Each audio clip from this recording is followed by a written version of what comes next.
right, let's go back down memory lane. Why do you think we were never able to get through the hump of LeBron with DeRozan? Explain. Don't get me started. Why? Because DeRozan's is a great player. He's a good player. He's an all-star. He's a very great player. I think he had one of his best seasons. What was it, 2017 or something? Yeah, maybe his last year. I think he was a really good player, but every year, especially me, because I was coming in because soccer is obviously my main thing. I'd watch basketball when we're in the playoffs, but once I started paying more attention, I'm like, every year, it's always the same guy stopping us.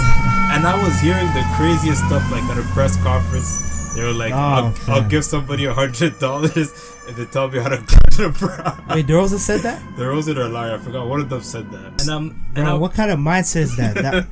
Like, that's why, like, you had to get traded. Like, come on. That's like a bad mindset. But why do you think they were never able to? You think it was all mental? Yeah, it was just, like, because you're only as far as your best player takes you.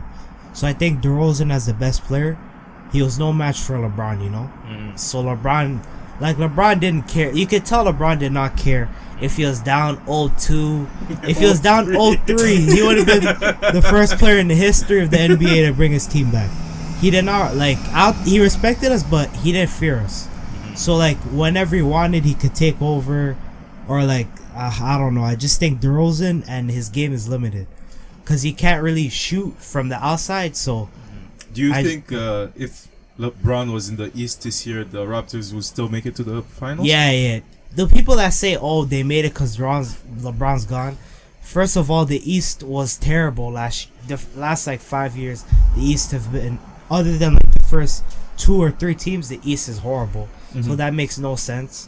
And LeBron would have lost to the Bucks, I think, the Raptors, the Celtics, and Philly.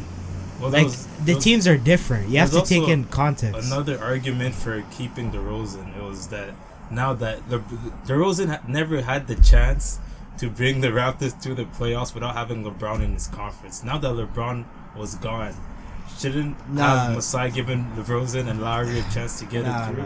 I think we would have lost to the Bucks and Philly with DeRozan. Yeah, definitely. You wouldn't have won the Game 7 with DeRozan. You wouldn't even went to Game 7. It would have been 5 or 6 games. Yeah, those heroic plays from Kawhi were just extra. And the Bucks, we might have gone swept, to be honest. Not to say DeRozan's a bad player, it's just it wasn't a good fit with the team. Yeah, just the style, because DeRozan can't shoot. He can't shoot from the outside. You have to be able to shoot. Exactly. If you're the best player. Yeah, and then especially against the Bucks.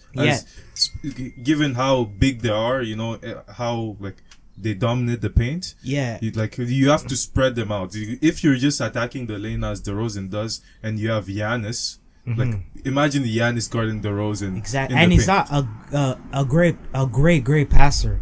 So him not being able to shoot, and his offensive game is kind of limited.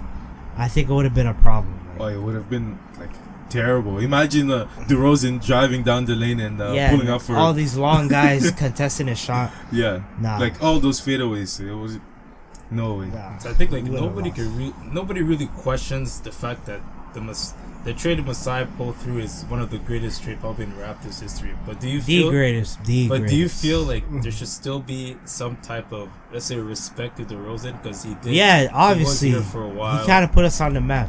Yeah, respect, but that doesn't mean that he doesn't get traded. Yeah, he still gets traded. I know, you're loyal to the team and all that, but at the end of the day, if you are able to deliver, then.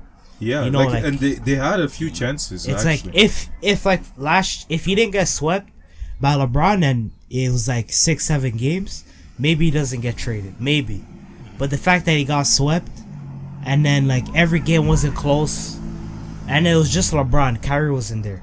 Yeah. And then he got ejected Game 4. It was what were we building? We losing were to nowhere. just LeBron in that series was just It was just to say nowhere, you're going nowhere. There's no chance, and no one knew LeBron was leaving the Cavs too. Yeah, exactly. You would have to think about it this way. You would have to imagine putting on a team that can actually beat LeBron. That's that's how you make the trade. I'm not sure if the trade happened before LeBron signed or after, but and even back in 2016 when we went 6 games with the Cavs, that was a great run. But every game in Cleveland, we lost by what, like 30? Yeah. Like it was we would only play good at home. So your best player, you know, he can't be losing by 30 away, and then, you know, like it was just. All right. Well,